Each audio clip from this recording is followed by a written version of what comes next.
Frères et sœurs bien-aimés, ce matin, nous venons devant le trône de la grâce avec des cœurs qui portent un fardeau particulier, un fardeau sacré, un fardeau d'amour.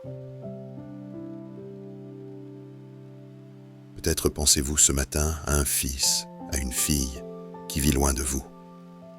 Peut-être portez-vous dans votre cœur un ami, un frère, une sœur qui traverse des vallées sombres où vous ne pouvez pas marcher à leur côté. Peut-être intercédez-vous pour des missionnaires qui servent dans des terres lointaines, pour des leaders spirituels dans des situations périlleuses, pour des bien-aimés qui font face à des batailles invisibles dans des lieux où vos bras ne peuvent les atteindre. Il y a une douleur particulière dans le cœur de l'intercesseur, n'est-ce pas? Cette douleur qui vient lorsque nous voulons si désespérément aider, protéger, secourir. Mais nos pieds ne peuvent pas marcher jusque-là. Nos mains ne peuvent pas toucher. Nos voix ne peuvent pas consoler. Nous sommes ici et eux sont là-bas. Et la distance semble parfois si vaste, si insurmontable. Certains d'entre vous portent peut-être ce fardeau depuis des années. Vous priez pour des enfants prodigues qui ont quitté la maison et la foi. Vous intercédez pour des petits-enfants qui grandissent dans des environnements que vous ne pouvez pas contrôler. Vous vous tenez dans la brèche pour des conjoints qui travaillent dans des endroits dangereux, pour des amis qui combattent des addictions dans le secret, pour des frères et sœurs en Christ qui affrontent la persécution dans des nations fermées à l'Évangile. Et parfois, tard dans la nuit, ou tôt le matin comme maintenant, vous vous réveillez avec ce poids sur votre cœur. Vous vous demandez, « Seigneur, que puis-je faire? Je suis si loin, je suis si impuissant. Mes prières suffisent-elles vraiment ?» Laissez-moi vous dire quelque chose ce matin, cher intercesseur fidèle. Vos prières ne sont pas faibles, elles ne sont pas insuffisantes, elles ne sont pas vaines. Quand vous ne pouvez pas aller, Dieu va. Quand vous ne pouvez pas combattre, Dieu combat. Quand vous ne pouvez pas protéger, Dieu protège. Là où vos pieds ne peuvent pas marcher, la présence de Dieu marche. Là où vos mains ne peuvent pas atteindre, la main de Dieu atteint. Vous êtes peut-être physiquement limité par la distance, par les circonstances, par les frontières, par les portes fermées. Mais vos prières, oh, vos prières traversent tous les océans, franchissent toutes les montagnes, pénètrent toutes les prisons, entrent dans toutes les chambres d'hôpital, montent jusqu'au trône de Dieu et redescendent avec la puissance du Très-Haut sur ceux que vous aimez. Ce matin, nous allons apprendre ensemble ce que signifie vraiment intercéder pour ceux qui sont dans des lieux où nous ne pouvons pas aller. Nous allons découvrir comment Dieu répond au cri de l'intercesseur qui dit « Seigneur, je ne peux pas y aller, mais toi, tu peux. Combat pour eux, protège-les, garde-les. Là où je suis impuissant, sois toi leur force. » Respirez profondément, bien-aimés. Déposez ce fardeau pour un instant dans les mains de celui qui est capable de faire infiniment, au-delà de tout ce que nous demandons ou pensons. Vous n'êtes pas seul dans cette intercession. Le Saint-Esprit lui-même intercède avec vous par des soupirs inexprimables. Mes amis, pour comprendre la puissance de l'intercession pour ceux qui sont dans des lieux où nous ne pouvons pas aller, nous devons d'abord comprendre quelque chose de fondamental. Dieu n'est pas limité par l'espace et le temps comme nous le sommes.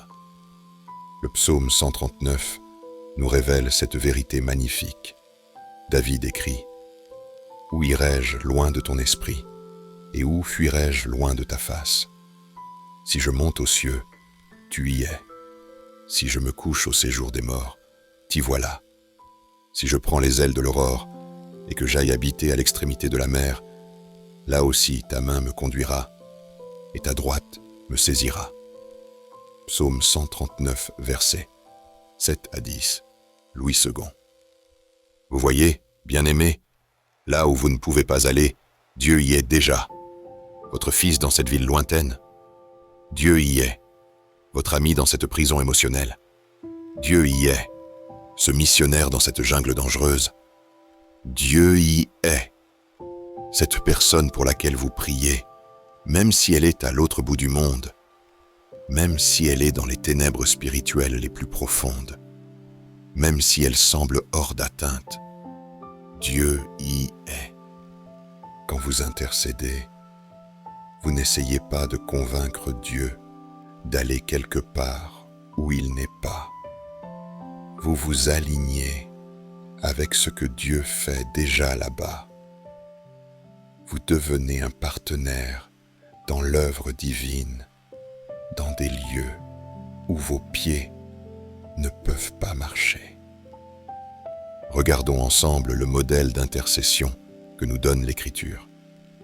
Dans Exode 32, nous trouvons Moïse au sommet de la montagne, pendant que le peuple d'Israël tombe dans l'idolâtrie en bas. Moïse ne pouvait pas être partout à la fois.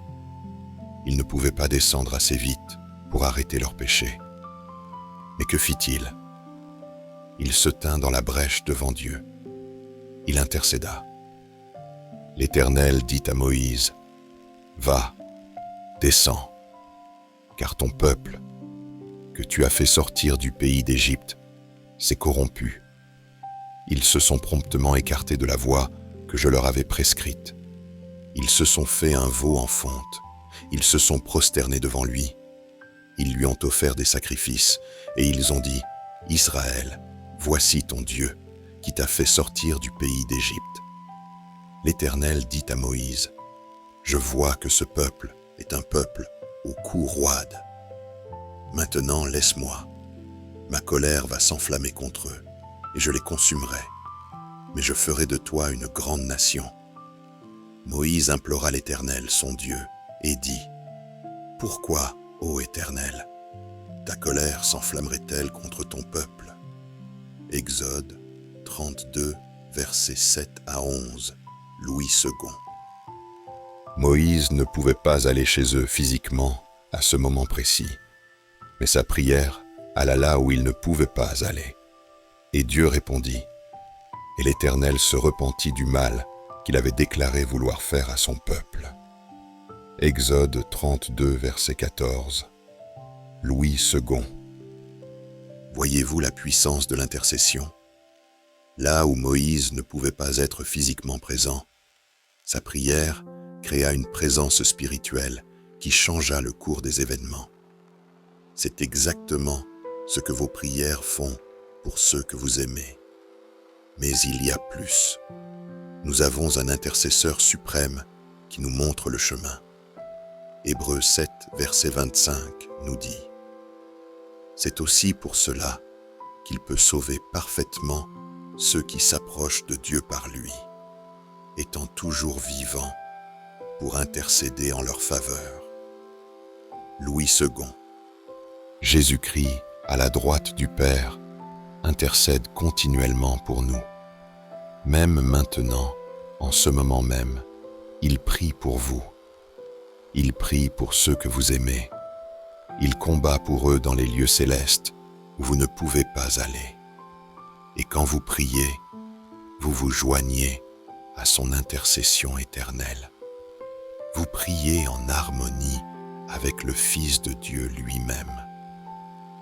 Pensez à Jean 17, la magnifique prière sacerdotale de Jésus.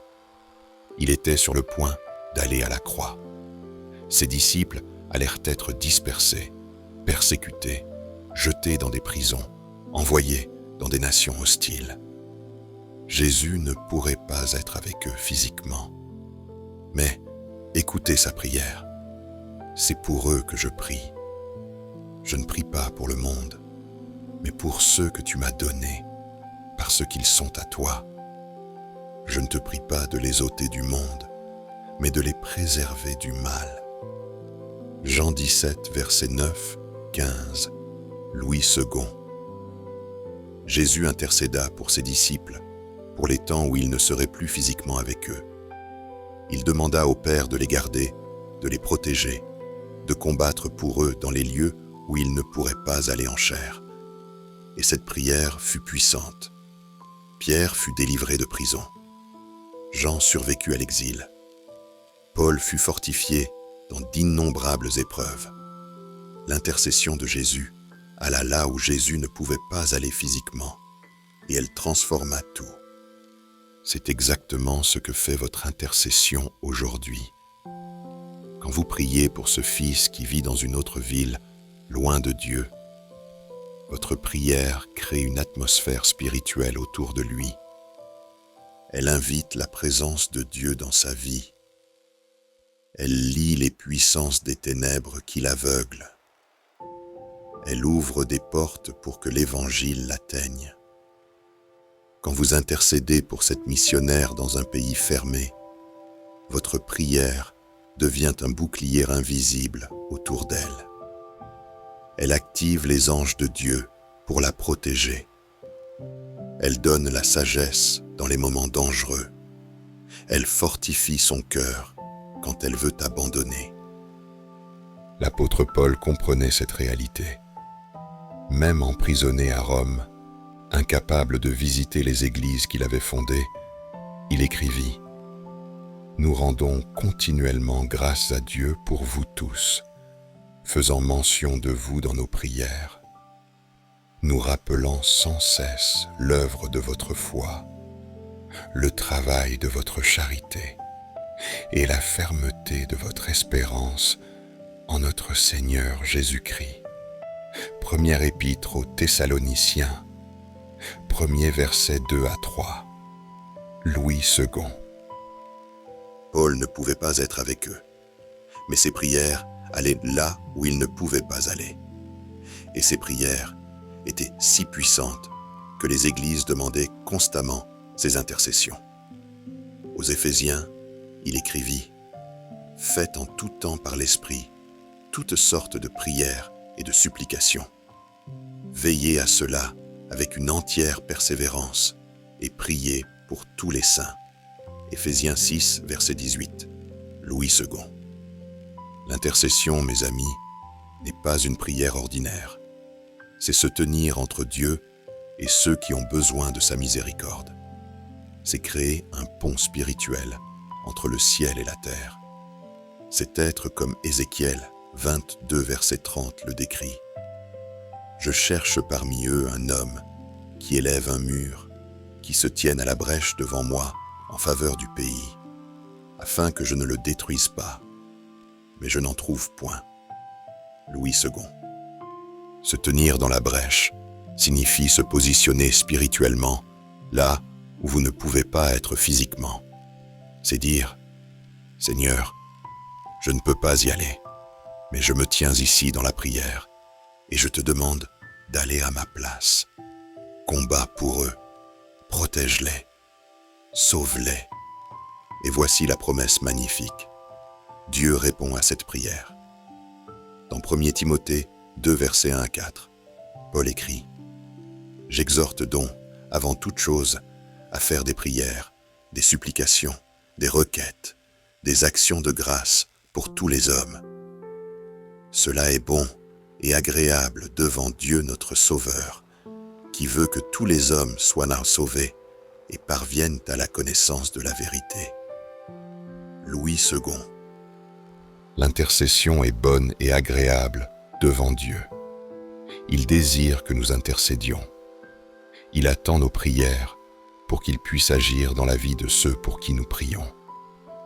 Notre intercession libère la main de Dieu pour travailler puissamment là où nous ne pouvons pas aller. Romains 8, versets 26 à 27, nous donne encore plus d'assurance. De même aussi, l'Esprit nous aide dans notre faiblesse, car nous ne savons pas ce qu'il nous convient de demander dans nos prières. Mais l'Esprit lui-même intercède par des soupirs inexprimables. Et celui qui sonde les cœurs connaît quelle est la pensée de l'Esprit, parce que c'est selon Dieu qu'il intercède en faveur des saints. Louis II. Même quand vous ne savez pas comment prier, même quand la situation semble trop complexe, même quand vous êtes trop loin pour comprendre tous les détails, le Saint-Esprit intercède avec vous et pour vous. Il porte vos soupirs, vos larmes, vos fardeaux devant le Père, et il prie selon la volonté parfaite de Dieu. Vous n'êtes jamais seul dans votre intercession. La Trinité entière est engagée.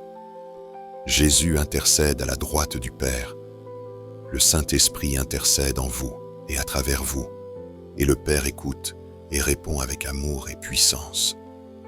Maintenant, bien-aimés, comment appliquons-nous cette vérité dans notre vie quotidienne d'intercession? Comment prions-nous efficacement pour ceux qui sont dans des lieux où nous ne pouvons pas aller? Premièrement, soyez spécifiques dans votre intercession. Ne priez pas seulement « Seigneur, bénis ma famille ». Nommez les personnes, identifiez les lieux, décrivez les batailles.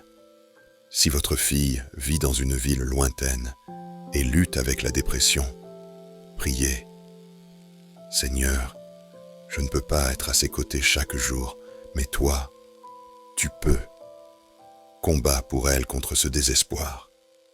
Envoie quelqu'un aujourd'hui pour l'encourager. Rappelle-lui ta présence. » Deuxièmement, priez avec foi et autorité. Vous n'êtes pas en train de supplier un Dieu réticent.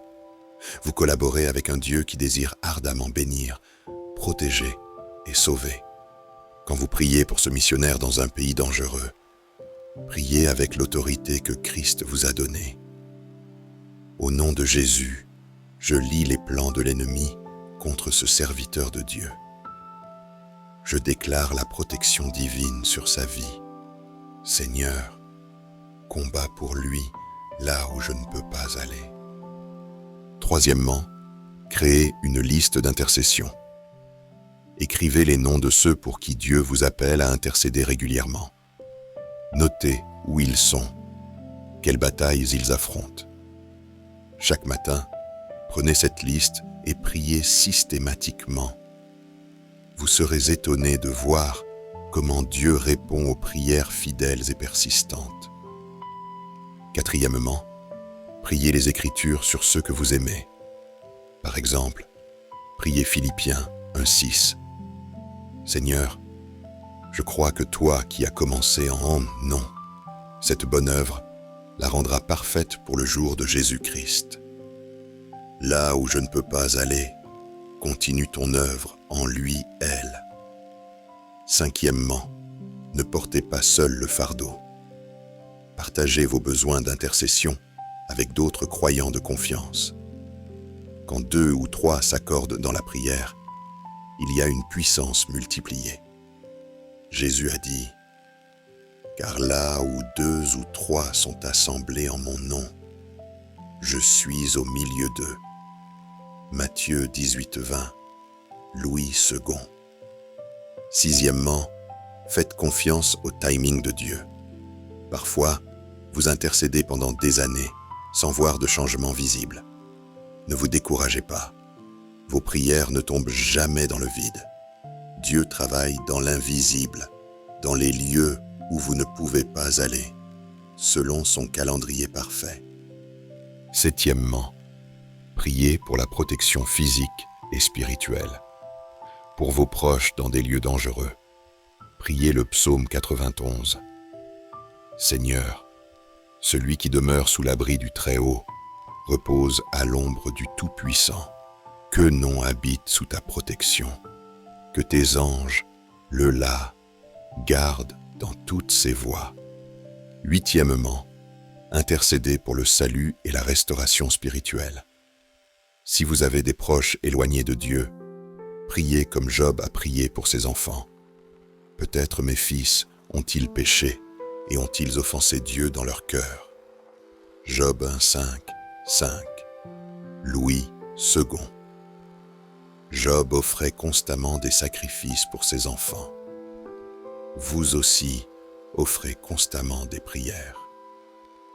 Neuvièmement, priez contre les forteresses spirituelles. 2 Corinthiens 10, verset 4 dit « Car les armes avec lesquelles nous combattons ne sont pas charnelles, mais elles sont puissantes par la vertu de Dieu pour renverser des forteresses. » Louis II. Si vos proches sont liés par des addictions, des mensonges, des peurs, priez pour que ces forteresses soient détruites là où vous ne pouvez pas aller physiquement. Dixièmement, remerciez Dieu par avance. Même avant de voir la réponse, remerciez-le pour ce qu'il fait dans les lieux invisibles. Philippiens 4, verset 6 nous enseigne. Ne vous inquiétez de rien, mais en toute chose, faites connaître vos besoins à Dieu par des prières et des supplications, avec des actions de grâce. Louis II. Et finalement, prenez soin de votre propre cœur d'intercesseur. L'intercession peut être épuisante émotionnellement. Déposez régulièrement vos fardeaux aux pieds de Jésus. Ne laissez pas l'inquiétude remplacer la foi. Priez, puis faites confiance. Intercédez, puis reposez-vous dans la souveraineté de Dieu. Père céleste, nous venons maintenant devant ton trône avec des cœurs remplis de foi et de fardeau. Nous nous tenons dans la brèche ce matin pour ceux que nous aimons, pour ceux qui sont dans des lieux où nous ne pouvons pas aller. Seigneur Dieu, nous t'apportons nos enfants qui vivent loin de nous. Certains sont dans des villes lointaines, d'autres dans des pays étrangers. Certains marchent avec toi, d'autres se sont éloignés de ta présence. Père, là où nous ne pouvons pas aller, nous te demandons d'aller.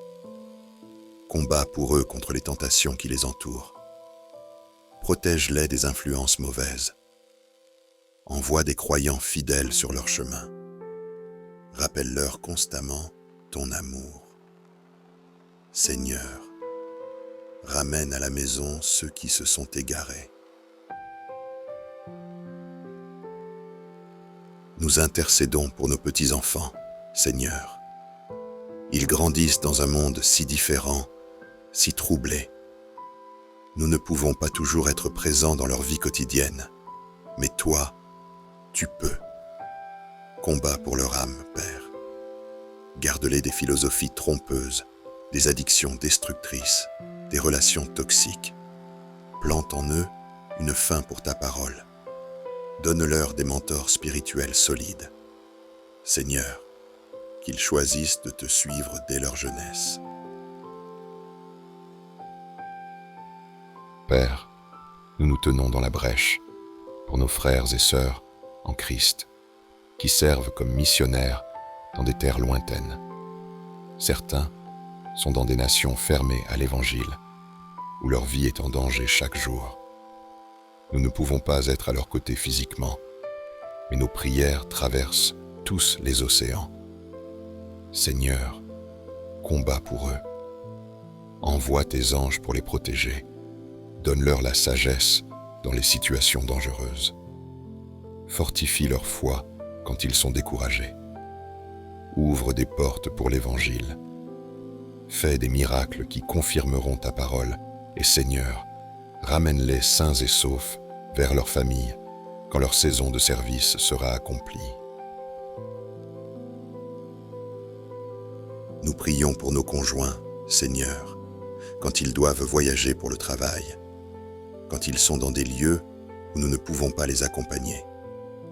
Père, là où nous ne sommes pas, sois leur compagnon constant. Garde-les de tout accident, de toute maladie, de toute tentation. Ramène-les à la maison en sécurité. Et pendant leur absence, donne-nous la paix qui vient de savoir qu'ils sont dans ta main. Nous intercédons ce matin pour les malades, Seigneur. Certains de nos bien-aimés sont dans des hôpitaux, dans des chambres de soins intensifs, dans des maisons de retraite où nous ne pouvons pas toujours être présents.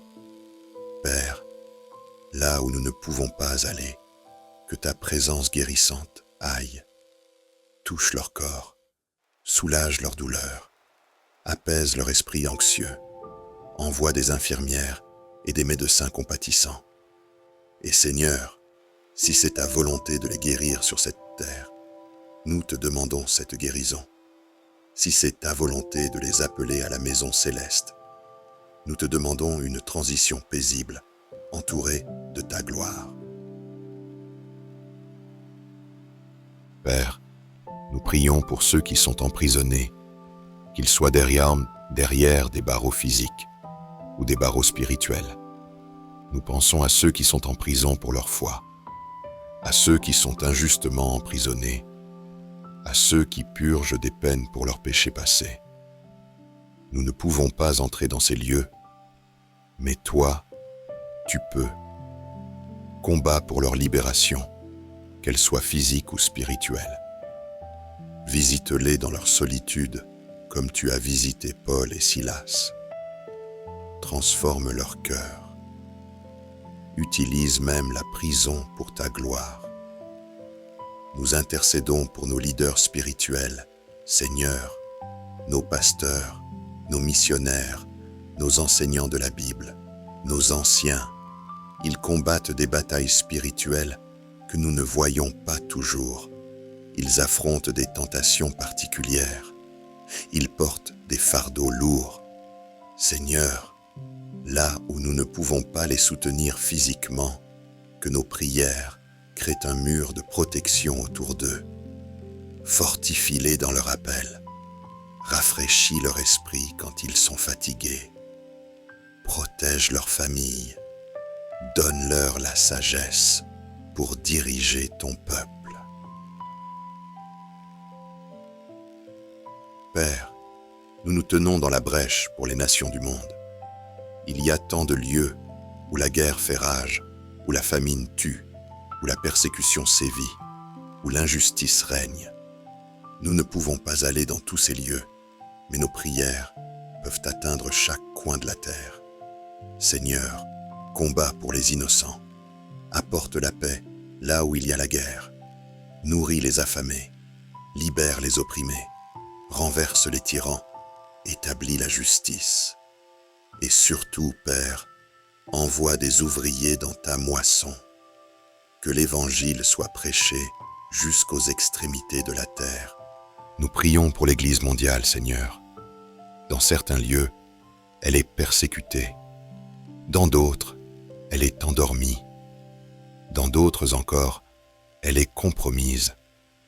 Père, là où nous ne pouvons pas aller encourager nos frères et sœurs, envoie ton esprit pour les réveiller, les purifier, les fortifier. Que ton Église soit vraiment l'épouse sans tache, attendant le retour de l'époux. Nous intercédons pour les perdus, Seigneur. Il y a tant de personnes autour de nos proches qui ne te connaissent pas. Des collègues, des voisins, des amis qui marchent vers l'éternité sans Christ.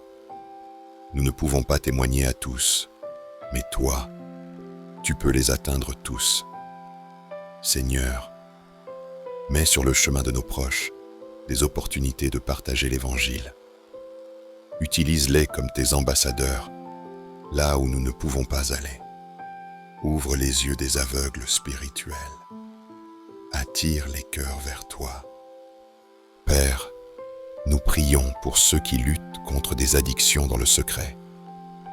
L'alcool, les drogues, la pornographie, le jeu, tant de batailles cachées. Nous ne pouvons pas toujours détecter ces luttes. Nous ne pouvons pas toujours être présents dans les moments de tentation. Mais toi, Seigneur, tu vois tout. Combat pour ceux qui sont liés. Brise les chaînes. Envoie la conviction du Saint-Esprit. Donne-leur le courage de chercher de l'aide et utilise leur victoire pour ta gloire. Nous intercédons pour les mariages en difficulté, Seigneur. Certains de nos proches vivent des situations conjugales que nous ne connaissons même pas, des trahisons, des incompréhensions, des refroidissements. Père, là où nous ne pouvons pas aller conseiller, où nous ne pouvons pas réparer, envoie ton esprit pour guérir. Restaure l'amour, apporte le pardon, reconstruis la confiance, sauve ces mariages pour ta gloire et pour le bien des enfants. Seigneur, nous prions pour ceux qui font face à des décisions importantes, des changements de carrière, des déménagements, des choix médicaux, des investissements financiers. Nous ne sommes pas toujours là pour les conseiller, pour les guider. Mais toi, tu es le merveilleux conseiller. Donne-leur ta sagesse. Dirige leurs pas. Ferme les portes qui doivent être fermées et ouvre celles qui viennent de toi. Père Céleste, nous te demandons aussi de combattre pour nous en tant qu'intercesseurs. Parfois, le fardeau de l'intercession est lourd. Parfois, nous sommes tentés de nous décourager quand nous ne voyons pas de réponse immédiate. Parfois, l'ennemi nous attaque parce que nous nous tenons dans la brèche. Seigneur, fortifie-nous, renouvelle notre foi, donne-nous la persévérance pour continuer à prier même quand c'est difficile. Rappelle-nous que nos prières ne sont jamais vaines, que tu entends, que tu agis, que tu réponds selon ton timing parfait. Et Père, nous te remercions.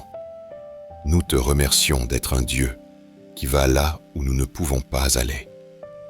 Nous te remercions de combattre pour ceux que nous aimons. Nous te remercions pour Jésus, notre intercesseur suprême. Nous te remercions pour le Saint-Esprit qui prie en nous et à travers nous. Nous te remercions pour les réponses que nous voyons et pour celles que nous ne voyons pas encore, mais que tu prépares. Toutes ces choses, nous les demandons dans le nom puissant, merveilleux et glorieux de Jésus-Christ, notre Seigneur et Sauveur. Celui qui vit et règne avec toi et le Saint-Esprit, un seul Dieu, pour toujours et à jamais. Amen et Amen. Bien-aimés intercesseurs, avant de terminer ce temps de prière ensemble, je veux parler directement à votre cœur pendant quelques instants. Vous qui portez le fardeau de l'intercession, vous qui vous réveillez dans la nuit avec des noms sur vos lèvres et des visages dans votre cœur, vous qui pleurez des larmes pour ceux qui sont loin, sachez ceci, votre ministère d'intercession est précieux aux yeux de Dieu. Il voit chaque prière, il recueille chaque larme. Aucune intercession n'est perdue. Aucune supplication n'est oubliée.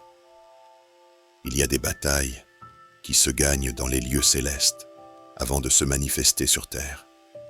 Et vous, par vos prières fidèles, vous participez à ces victoires invisibles. Là où vous ne pouvez pas aller physiquement, vos prières créent des ouvertures pour que Dieu agisse. Elles libèrent des anges, elles brisent des forteresses, elles changent des atmosphères spirituelles, elles sauvent des âmes. Ne sous-estimez jamais la puissance de votre intercession. Quand vous priez pour ce fils éloigné, vous ne parlez pas dans le vide. Dieu entend et il agit. Peut-être ne voyez-vous pas encore le changement, mais dans l'invisible, des choses se déplacent. Des cœurs commencent à s'attendrir. Des mensonges commencent à se fissurer. Des lumières commencent à percer les ténèbres. Quand vous intercédez pour cette missionnaire dans un pays dangereux, vos prières deviennent un bouclier autour d'elle. Dieu envoie ses anges en réponse à vos supplications. Il lui donne la sagesse au moment précis où elle en a besoin. Il ouvre des portes que personne ne peut fermer. Et un jour, quand vous serez tous dans la gloire éternelle, vous découvrirez combien de fois vos prières l'ont sauvé du danger, combien de fois elles lui ont donné la force de continuer. Que le Seigneur vous bénisse et vous garde, chers intercesseurs. Que sa face brille sur vous et vous accorde sa grâce. Que le Dieu de paix vous donne la force de continuer à vous tenir dans la brèche. Que le Saint-Esprit vous remplisse de persévérance et de foi inébranlable. Je déclare sur vous aujourd'hui que vos prières sont entendues, que Dieu combat pour ceux que vous aimez dans les lieux où vous ne pouvez pas aller, que des percées arrivent, que des miracles se préparent, que des réponses sont en route. Ne vous lassez pas de faire le bien, car vous moissonnerez en temps voulu. Si vous ne vous relâchez pas, continuez à prier, continuez à intercéder, continuez à vous tenir dans la brèche. Votre travail n'est pas vain dans le Seigneur. Que la grâce de notre Seigneur Jésus-Christ, l'amour de Dieu le Père et la communion du Saint-Esprit soient avec vous tous, aujourd'hui et pour toujours.